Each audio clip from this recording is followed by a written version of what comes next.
L'Opéra Royal de Wallonie-Liège fête les 200 ans de son théâtre. Une belle occasion de mettre en valeur l'héritage du passé tout en étant bien ancré dans le présent. Et c'est grâce au soutien de tous les joueurs de la Loterie nationale que plusieurs projets éducatifs et sociaux sont réalisés. Waouh!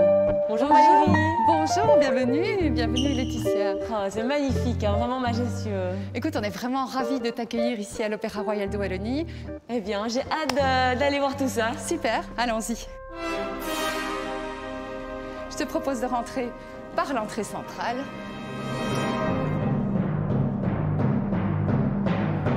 Et lève la tête. Alors ça représente évidemment Apollon, qui est le protecteur des arts, avec toutes les muses à sa droite.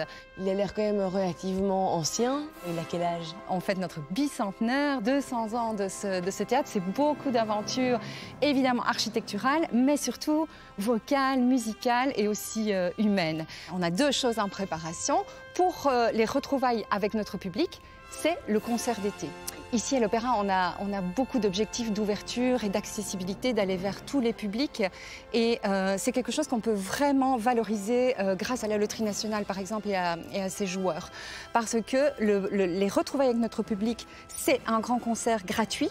Et puis, on ouvre avec un feu d'artifice, avec un grand tube qui s'appelle La Bohème de Puccini. Les costumes viennent ici au moment des répétitions. Et là, c'est l'équipe des habilleuses qui prend en charge les costumes pour aider les artistes à se vêtir. Parfois, c'est 20 pièces pour un seul costume. Je te dis pas l'organisation. Plein de détails, etc. Plein de détails. Et en plus, on a vraiment une envie de partager l'opéra avec tous.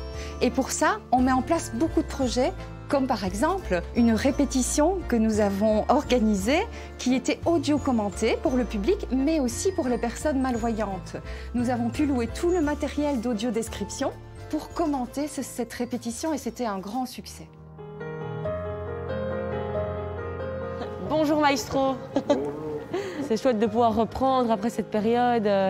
On a tous eu un manque, je veux dire, pendant cette crise. Je veux dire, on était vraiment privés de notre art. Alors, parfois, on a pu faire des petits concerts sur Facebook ou médias sociaux, mais ça ne remplace pas le contact qu'on peut avoir avec un public, le contact qu'on a ensemble quand on fait de la musique. On est là pour donner du plaisir aux spectateurs. C'est quelque chose qu'il faut vraiment expérimenter en live.